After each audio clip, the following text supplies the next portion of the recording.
A poor girl is used as a bargaining chip by her own father and forced to marry a rich and ugly man whose face no one has ever dared to see. Stay until the end and discover the surprising outcome of this story. But first, don't forget to like and subscribe to the channel. Jia, a 23-year-old young woman, lives on the outskirts of Seoul with her mother and two younger siblings. Since her father lost his job and racked up gambling debts, she has become the primary provider for her family. Working as a waitress during the day and as a delivery girl at night, her life is a cycle of exhaustion and sacrifice. She doesn't have big dreams. Her only goal is to ensure her family survives and one day, maybe save enough to pay off their debts. One night, as she returns home from a long shift, Jia finds an unexpected visitor waiting in her living room, a well-dressed man named Mr. Lee.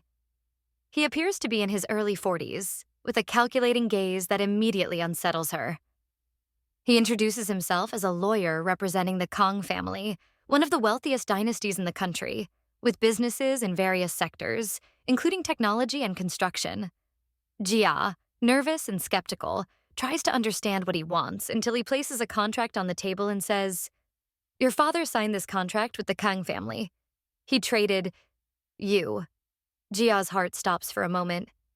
The idea of being traded for anything sounds absurd, especially by a family she doesn't even know.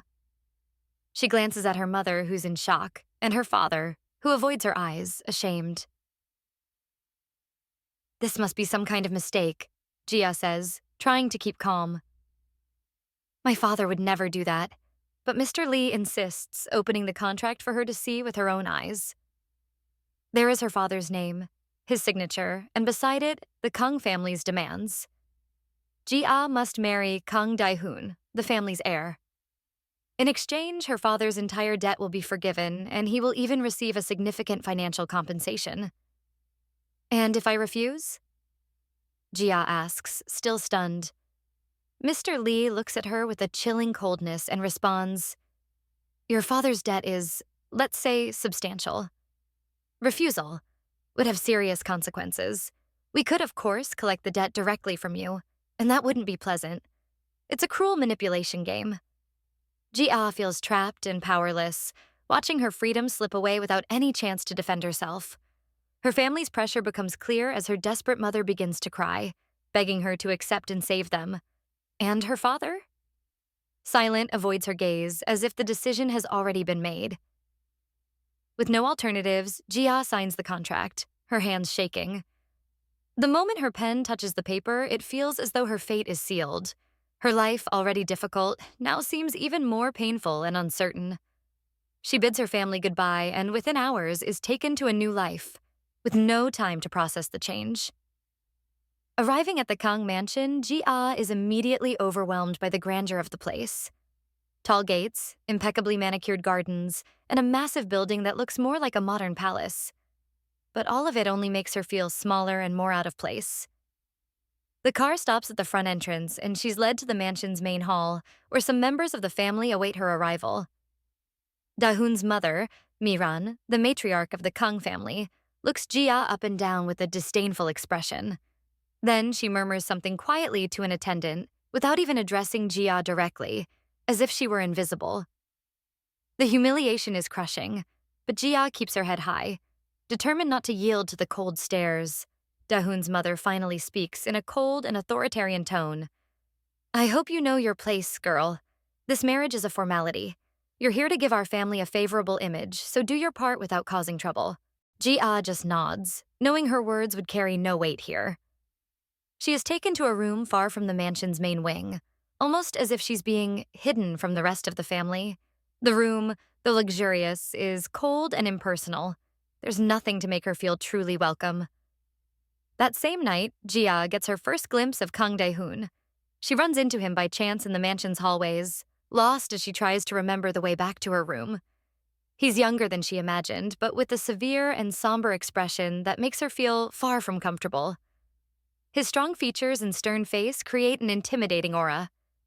He stares at her for a moment, then, without a word, walks past her, ignoring her presence entirely. Jia feels her cheeks heat up with shame and anger. Despite the humiliation, something inside her starts to resist. She decides she won't be just a silent piece in this family's life. After the encounter, Jia overhears one of the staff commenting on Dae-hoon. He's the disowned son, the heir no one wants to see. They say his face is hard to look at. The next day, Jia is instructed to prepare for a formal breakfast with the Kang family. She dresses in one of the outfits left for her in her room. Simple but elegant, though each piece feels like a reminder that she's only there by obligation, not by choice. Nervous and resentful, Jia walks toward the mansion's main dining room, ready to face whatever her fate has in store. When she arrives, she finds Dae-hoon's mother, Kang Miran, seated at the head of the table. Next to her is Kang Dae-hoon, who barely lifts his eyes to look at her, maintaining the same air of indifference he showed during their brief encounter in the hallway. Jia takes a deep breath, controlling herself to hide her discomfort, and then sits down, trying to ignore Miran's stern gaze, which examines her with a mixture of contempt and coldness. The silence at the table is suffocating, until Miran, with a forced smile, decides to break it. So, Jia, now that you're with us, I hope you understand where your place is. We don't want some common girl bringing scandal or shame to our family. Jia lowers her head, pretending respect, but she feels a growing anger within. However, she only murmurs, "I'll do my best not to disappoint you." Dae-hoon, who had remained distant from the conversation until now, interrupts abruptly. "No need to pretend so much." He directs his penetrating gaze at Jia, truly looking at her for the first time. "Just stick to the contract and don't try to make yourself more important than you really are." Dae-hoon's words cut deeply, and Jia feels the hostility in each syllable. She lifts her gaze to meet his, determined not to yield to the humiliation. "I think that's already quite clear to me," she replies in a calm but firm voice, enough to surprise Miran. "I know I'm not welcome, and I have no plans to be a burden." Dae-hoon's look falters for a second, maybe surprised by her response, but he quickly resumes his impassive posture and returns to eating, ignoring her again. To Ji-ah, it's clear that he sees her as an unwanted piece in his life. Yet at the same time, she senses that his resentment isn't just about her. There's something deeper and more personal, as if he carries a constant frustration with everything around him. After breakfast, Ji-ah is dismissed, but as she walks down the long corridor, she's approached by one of the younger housemaids, Sun-hee, who seems a little hesitant to speak. "Miss Ji-ah, I know it's not my place, but Mr. Dae-hoon isn't an easy person." Ji-ah looks at the young maid and, with a sad smile, responds, "That much is clear, but thank you for your concern." Sun-hee hesitates before adding, "He's always been like this, ever since his father left him in Mrs. Miran's care." Realizing she may have said too much, Sun-hee quickly bids farewell, leaving Ji-ah alone and intrigued. Later that same day, Ji-ah runs into Dae-hoon by chance in the mansion's gardens. He seems distracted, lost in thought, but he notices her presence before she can walk away. He stares at her for a moment before approaching, his face as cold as ever. "Are you enjoying pretending that you belong here?" he asks with evident sarcasm. Feeling her anger rise, Ji-ah decides not to hold back this time. She meets his gaze, steady. "No, and I wouldn't want to. I didn't choose this, just like you clearly didn't either." He raises an eyebrow, surprised by her boldness. Dae-hoon crosses his arms and for a moment lets out a bitter smile. I see you're not as submissive as my mother expected."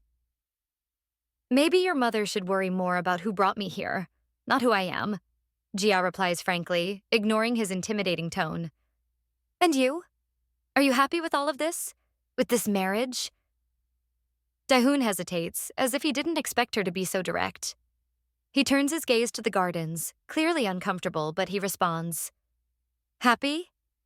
I've never been happy with anything that involves my mother."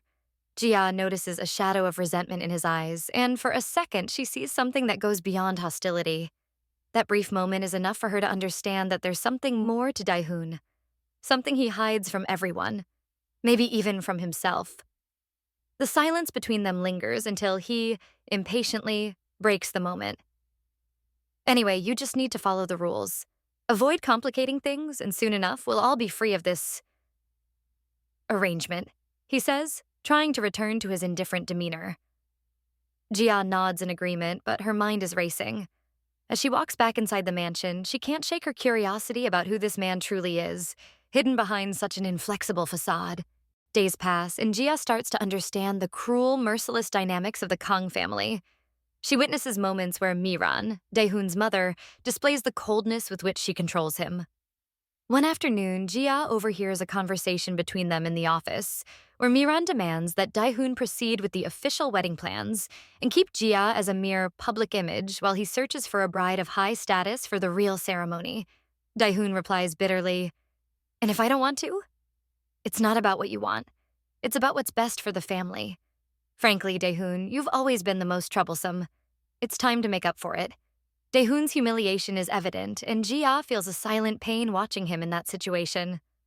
His mother treats him like a mere object to be molded to her will, and in that moment she realizes how much Dae-hoon, like herself, is a victim of the family's imposed circumstances. When he leaves the office, Jia tries to hide her presence, but he sees her and realizes she overheard the conversation. Embarrassed and visibly angry, Dae-hoon approaches her and murmurs, "Did you enjoy the show?" However, Jia doesn't respond with sarcasm. Instead, she says softly, "I'm sorry. I didn't know it was like this for you." Dae-hoon is surprised by the sincerity and lack of judgment in her words. He looks at her, and for the first time, he seems to open up a little. "My biggest mistake was thinking I'd ever have control over my own life," he says, his tone one of defeat. Jia, on impulse, places her hand on his arm, a gesture of support. "We all have a little freedom, even if it's minimal. Sometimes we just need courage to find it." He stares at her in silence, taking in her words. Unsure of how to respond, he simply walks away, but Jia's touch seems to echo within him, leaving a mark he can't ignore. The encounters between them become more frequent, and Jia begins to take up an unusual space in Dae-hoon's life. They share unexpectedly deep conversations about the pressures in their lives, and Jia discovers a side of him she never imagined. A sensitive man, suffocated by his mother's expectations in the role of Kang heir. One night, they both find themselves in the garden, where Jia likes to spend time to escape the suffocating atmosphere of the mansion. She's watering some plants and notices Dae-hoon watching her from afar, silently.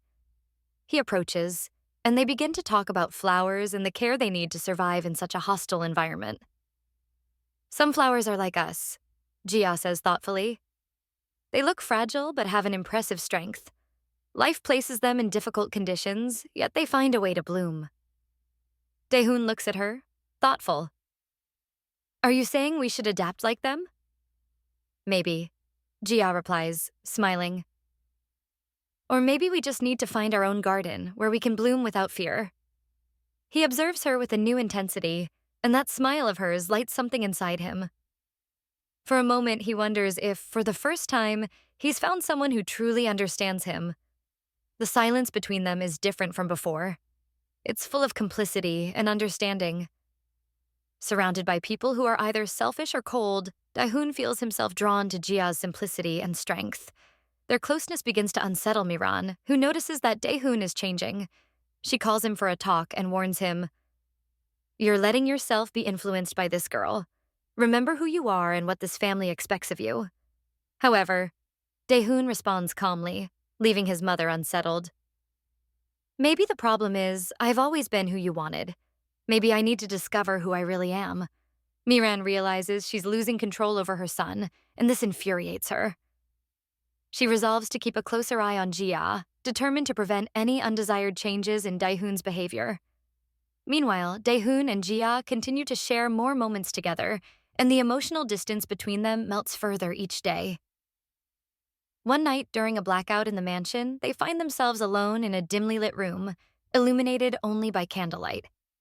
Their conversation flows naturally, and Dae-hoon shares childhood memories of feeling isolated and of never having true friends. Jia listens silently, feeling a deep compassion for him. For the first time, she extends her hand and holds his, offering comfort and support. He, surprised, squeezes her hand, as if he needs that contact to stay grounded. "Thank you for listening, Jia," he says quietly, his voice filled with sincerity. You don't need to thank me. Maybe we're here for that reason, she replies with a gentle smile. Following that first dinner where an unexpected connection seemed to spark between Jia and Dae-hoon, both try to return to an indifferent routine. However, their interactions begin to happen more frequently. Jia finds herself crossing paths with him in the mansion's hallways, the gardens, and even the library, a place she discovers to be the only spot in the house where she truly feels at peace. Little by little, Dae-hoon also seems to notice her presence with less hostility, though he still keeps his distance. One rainy morning, Jia finds herself trapped in the library with Dae-hoon. They're alone, and the silence is only broken by the sound of the rain outside. She's flipping through a gardening book, and Dae-hoon glances at her from the corner of his eye, visibly irritated yet intrigued. Unable to hold back, he finally asks, "What exactly are you doing here?"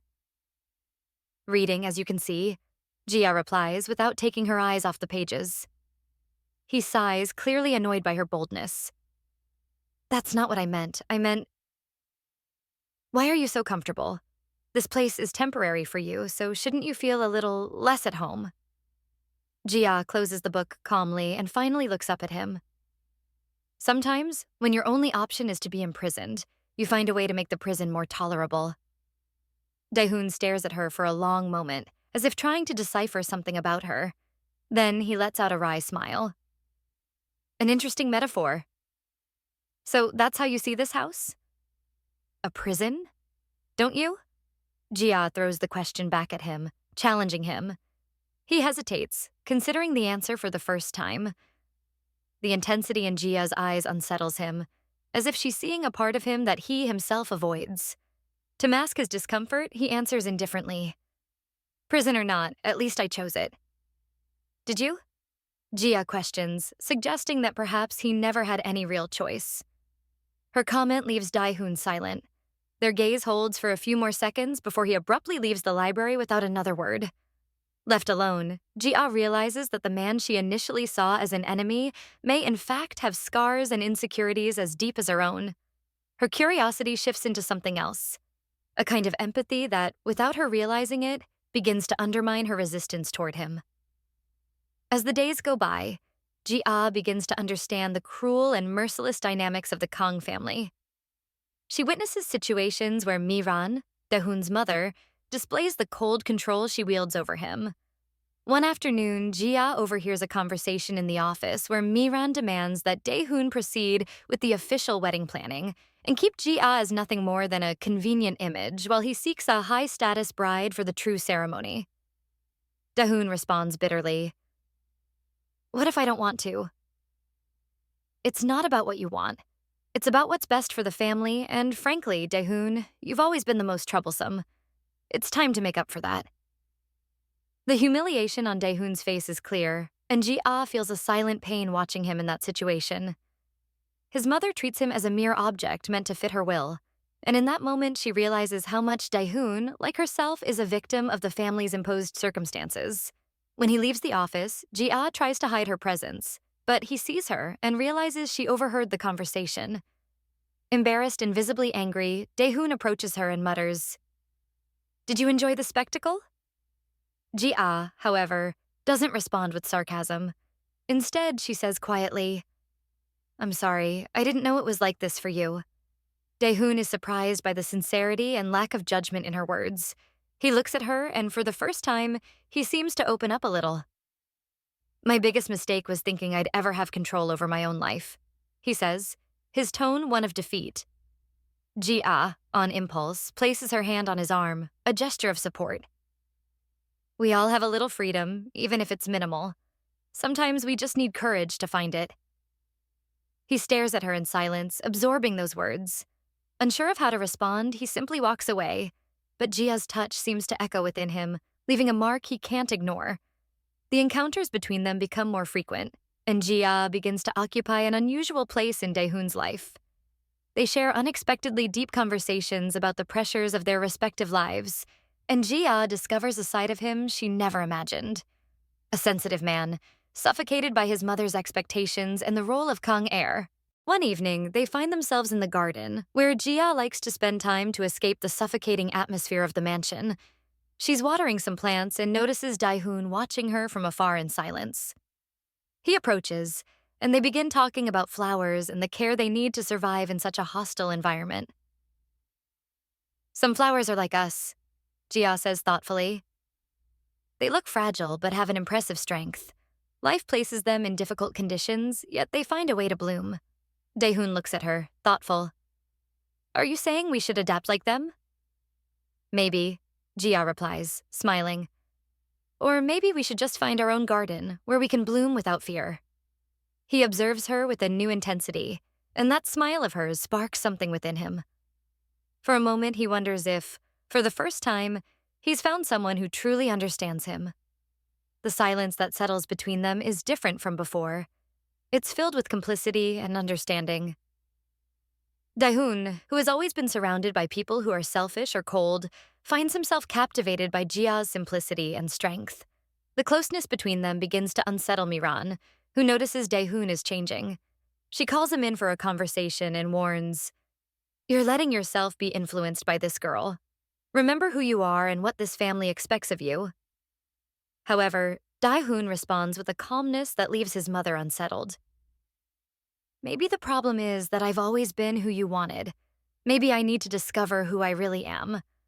Miran realizes she's losing control over her son, and this infuriates her. She resolves to keep a closer eye on Jia, determined to prevent any undesired change in Dae-hoon's behavior. Meanwhile, Dae-hoon and Jia continue to share more moments together, and the emotional distance between them melts further each day. One night, during a power outage in the mansion, they find themselves alone in a room, lit only by candlelight. Their conversation flows naturally, and Dae-hoon shares childhood memories of feeling isolated and of never having true friends. Jia listens silently, feeling a deep compassion for him. For the first time, she extends her hand and holds his, offering comfort and support. He, surprised, squeezes her hand, as if he needs that contact to stay grounded. "Thank you for listening, Jia," he says quietly, his voice filled with sincerity. "You don't need to thank me. Maybe we're here for that reason," she replies, with a gentle smile. At that moment, both of them realize that something stronger is growing between them, something that goes beyond the circumstances that brought them together. It's a feeling that begins to blossom, silent and unexpected, but neither can ignore it any longer. Days pass, and the relationship between Jia and Dae-hoon evolves, though neither is willing to admit their growing feelings.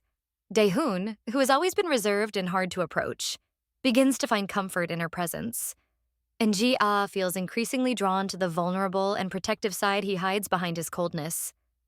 The attraction between them quietly intensifies, like a gentle flame, and both feel that something special and real is blooming despite all the constraints surrounding them. One autumn afternoon, the unspoken feelings between them are finally revealed in an unexpected moment.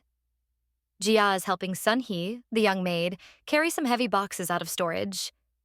Meanwhile, Dae-hoon watches from a distance, intrigued by how Jia interacts with the staff, treating everyone with kindness and respect, a rare quality among the members of the Kang family. He smiles slightly as he watches Jia trying to balance a stack of boxes while laughing with Sun-hee, when suddenly one of the boxes slips and Jia loses her balance, falling and twisting her ankle. Seeing her fall, Dae-hoon rushes to her side with a worry he doesn't entirely understand. Kneeling beside her, he studies her face, twisted in pain, and, in an unexpected gesture, gently holds her shoulders. "Jia, are you okay?" he asks, his voice full of concern. "Oh, it's just a little stumble, don't worry." Jia tries to smile, but her expression betrays the pain she's feeling. Without hesitation, Dae-hoon lifts her in his arms and carries her into the mansion.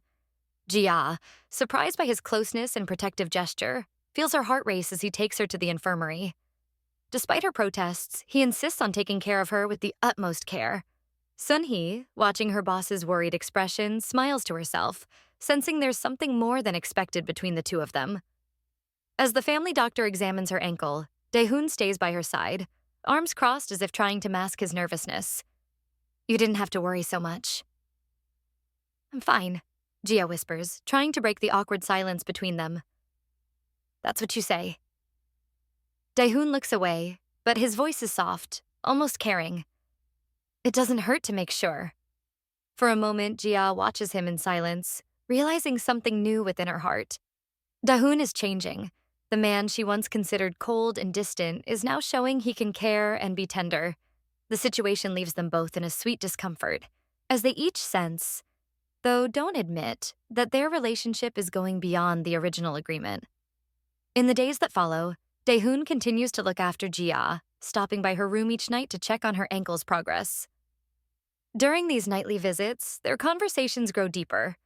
Jia listens as he shares stories about his struggles growing up under his mother's oppressive expectations, about how, contrary to what people think, he never wanted to inherit the Kang Corporation. One of those nights, Dae-hoon opens up even further, sharing memories from when he was a child and missed his father, the only one who ever treated him with kindness. He recalls summers spent freely playing with his father before he suddenly left.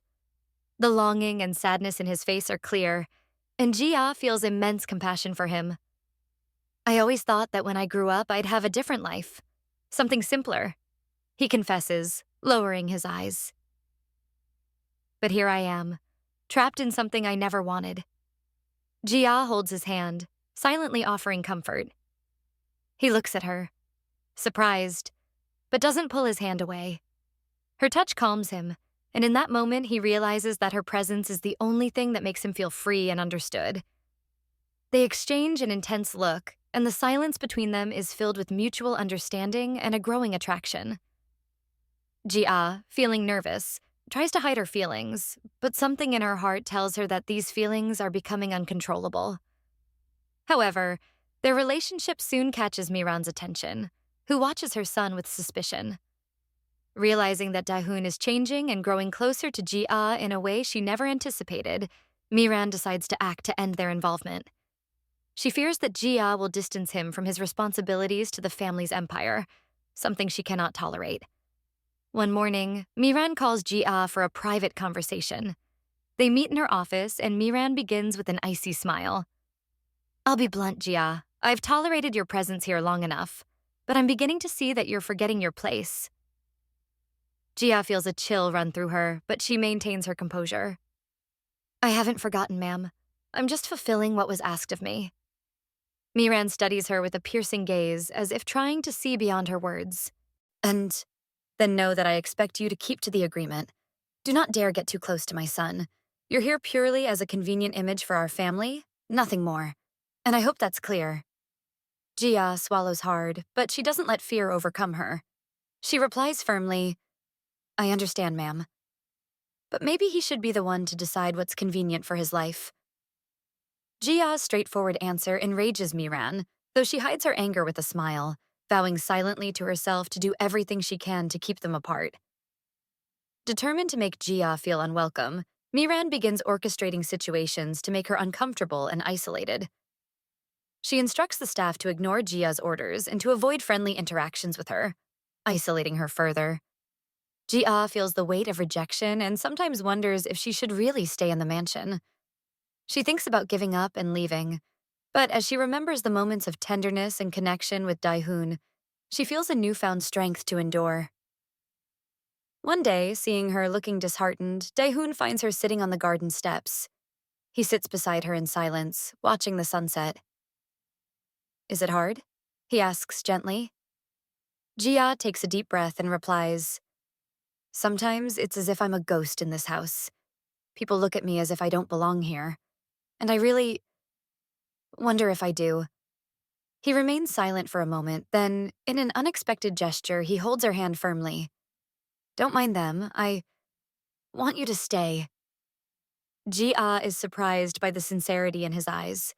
Dae-hoon is clearly opening his heart, and in that moment she realizes he truly cares about her. He continues, gazing at the horizon.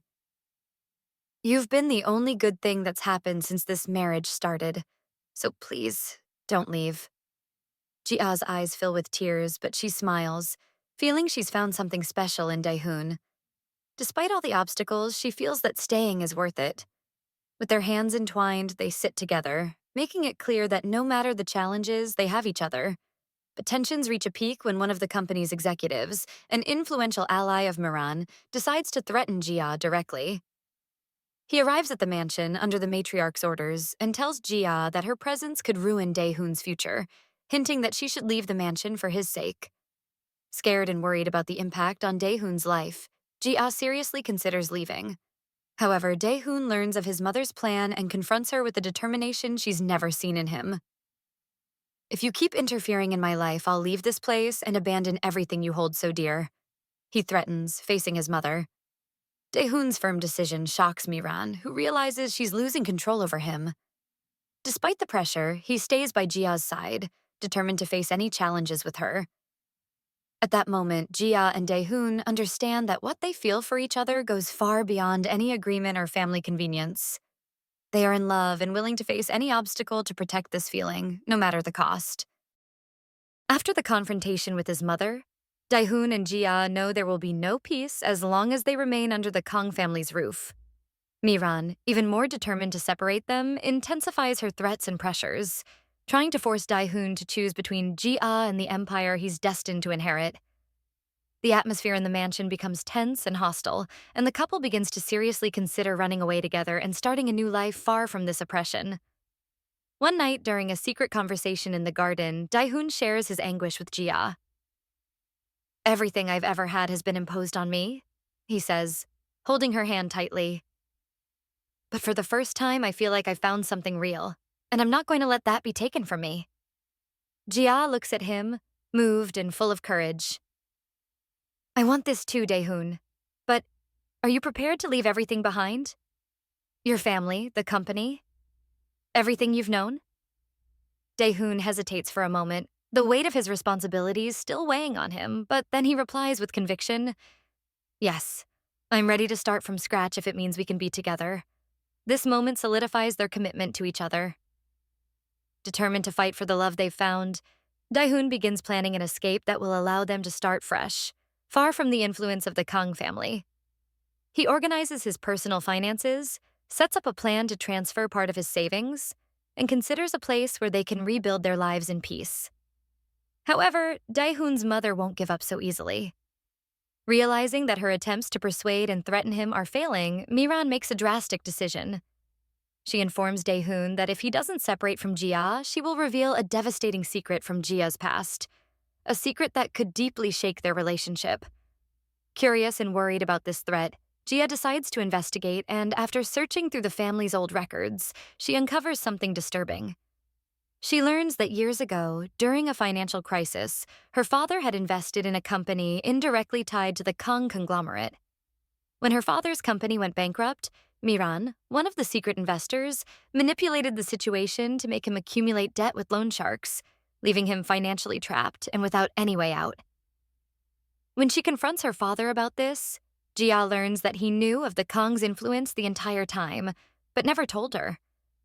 He had allowed her to marry Dae-hoon as a way of paying off the debt, feeling guilty and powerless in the face of the family's threats. Devastated by the truth, Jia feels betrayed by her own father and tormented by the thought that her relationship with Dae-hoon had been manipulated from the start. She reflects alone on what this means and begins to question if she and Dae-hoon can truly build a future together, with so many lies and manipulations behind them. Troubled by everything she's discovered, Jia decides that the best solution is to leave Dae-hoon, believing that her presence will only bring him more complications. She writes a farewell letter, explaining that she loves him but cannot stay in his life, knowing that her entry into his family was caused by her father's manipulation and his mother's greed. In the letter, she apologizes for not being the person he deserves and promises to find a way to start over without causing him further pain. When she finishes writing, she leaves the letter on Dae-hoon's desk and, with a broken heart, flees the mansion without looking back. When he finds the letter, Dae-hoon is devastated. The pain of her absence is intense, and he feels the weight of all the forces that have always controlled his life. His mother, satisfied with Jia's departure, believes that her son will finally return to the role she had planned for him. But to everyone's surprise, Dae-hoon makes an unexpected decision. He announces that he will leave the family and the company. Miran tries to stop him desperately, but he confronts her for the last time with a coldness she has never seen in him. My whole life has been built on lies, manipulation, and impositions, he says, facing his mother. And you never cared about my happiness, only your power. But from now on, I will live my life the way I want. I'd rather lose everything than continue living as a puppet.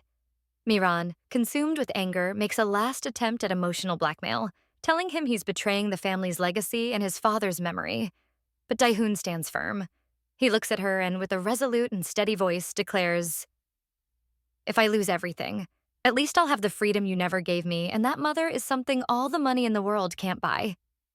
He bids farewell to the mansion and leaves without looking back, determined to find Jia and reclaim the love he knows to be true. After days of searching, Dae-hoon finally finds Jia in a small coastal town where she has taken a job at a modest flower shop. He finds her closing up at the end of the day and approaches her in silence. When she sees him, she's overcome with a mix of emotions: happiness, surprise, and insecurity. "Why did you come here?"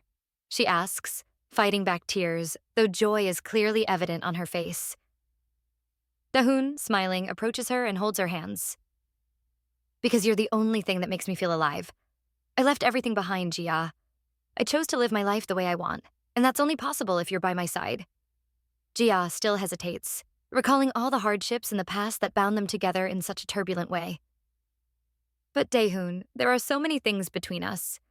Things that could tear us apart. I don't want you to regret leaving everything." He shakes his head resolute. "I'll never regret it. Everything I left behind means nothing if I don't have you. Let's build a new life together, without lies and without the chains of the past." Moved and no longer able to resist, Jia embraces him, allowing all her insecurities to dissolve in that embrace. They stay that way, together, finally free to live the love they chose. In the days that follow, Dae-hoon and Jia begin to build a simple and peaceful life. They rent a small house near the flower shop, where they both work, far from the pressures and expectations that once imprisoned them. Over time, their life blossoms, now free of shadows from the past. They share each moment together, in a life filled with simplicity and true happiness. The Kang family tries to lure Dae-hoon back, but he rejects all offers, determined to remain true to the new life he's created with Jia. As the years go by, they find happiness in simple things, discovering that freedom and true love are indeed the greatest riches they could have achieved. The first few months of Dae-hoon and Jia's new life are filled with discoveries and adjustments. Far from the luxury of the Kang family, they learn to value the small moments together and the joy of a simple life. Dae-hoon, once surrounded by meetings, contracts, and expectations, now lives a quiet routine by Jia's side. He works at the flower shop and discovers a new passion for plants and gardening, something that always brought him peace and now becomes a symbol of freedom and renewal. One morning, while they're both tending to the flowers in the garden of their small home, Jia watches Dae-hoon, fully absorbed in replanting a shrub. She smiles, seeing him so dedicated and with an expression of lightness she'd never seen while he was under the Kang family's grip. She approaches him and teases, "I never thought the great CEO, Kang Dae-hoon, would have such skilled hands for planting flowers."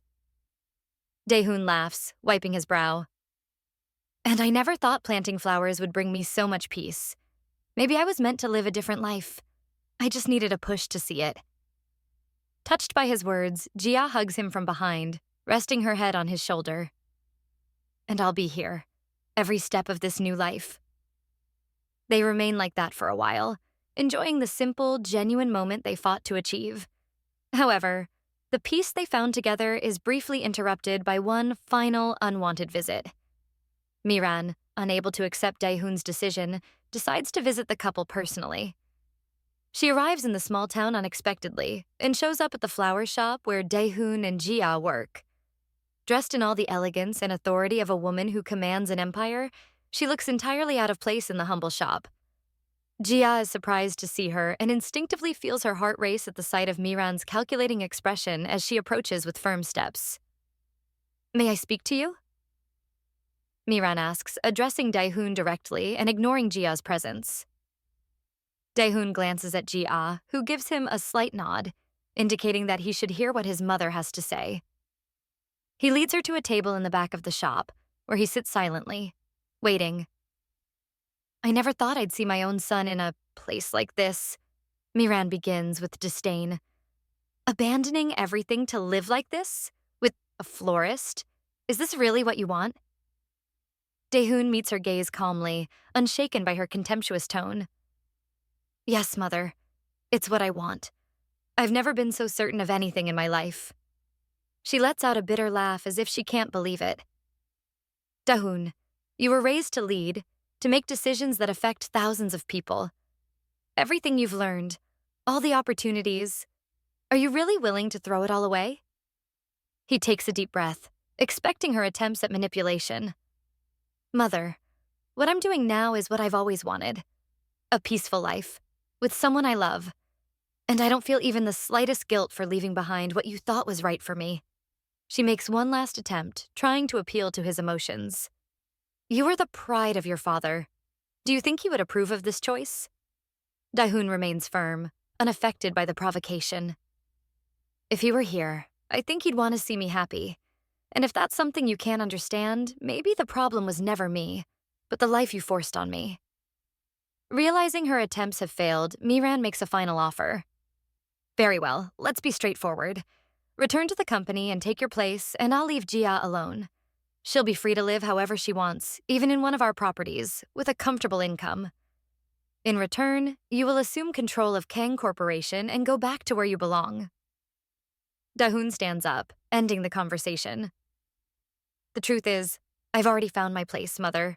And it's not with you or the Kang Corporation. It's here, by Jia's side. There's nothing you can offer that will change that.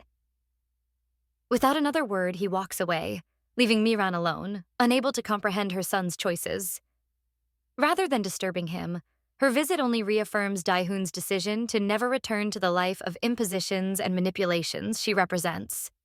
In the following months, Dae-hoon and Ji-ah dedicate themselves to their new life with a renewed enthusiasm. They expand the flower shop, starting to grow unique plants and flowers that attract the attention of locals and visitors from other areas. Over time, the small shop becomes a gathering place, and they make many friends, something Dae-hoon never had while living in the Kang mansion. With the business thriving, they finally have the chance to realize a dream they had nurtured together, traveling and exploring the world side by side. They set out on a backpacking journey, exploring cities, mountains, and beaches, meeting new people and creating memories that once seemed impossible. One evening, while camping on a secluded beach sitting side by the firelight, Ji-ah reflects on everything they've been through. I never imagined we'd experience something like this, so far from that mansion, from that reality. She says with a smile, her eyes full of emotion. This feels like a dream. Dae-hoon pulls her close, holding her tightly. If it's a dream, then I don't want to wake up. You showed me what it really means to live, Ji-ah. You are my only true choice. They look at each other with a depth and tenderness that only true love can bring. They know that, even with all the adversities, they found something that neither money nor the power of the Kang family could buy. Years later, Dae-hoon and Ji-ah are still together, happy in their quiet life and surrounded by friends. They decide to have children, and over time, form a close and loving family. They teach their children the values of freedom, simplicity, and true love, values they learned in the hardest way. The Kang family moves on in their own way, but Dae-hoon's absence leaves its mark. Over time, the company struggles, and Miran ages alone, unable to understand her son's choice to leave behind fortune and status to live a modest but peaceful and loving life. One afternoon, Ji-ah and Dae-hoon visit an old friend of Ji-ah's in Seoul and pass by the places that marked the beginning of their story. The humble neighborhood where she grew up, the restaurant where she worked, all of it feels so distant now. Dae-hoon wraps his arm around her as they look out at the horizon, feeling how much they've changed and how much they've achieved together, not through wealth or titles, but through something far deeper. Ji-ah, smiling, holds his hand and murmurs, I think our story was never about defeating the Kang family or what they represented. It was about finding each other and discovering what we truly wanted. Dae-hoon smiles and nods. And it was the most important choice I made. Because in the end, love is the only thing that truly sets us free. They share a final look filled with warmth and understanding as the sun sets on the horizon, lighting the path toward an even happier future. If you've made it this far, comment below with your opinion and subscribe to the channel for more twist-filled stories like this one. If you liked it, leave a like and share it so that more people can discover this exciting ending. See you in the next video.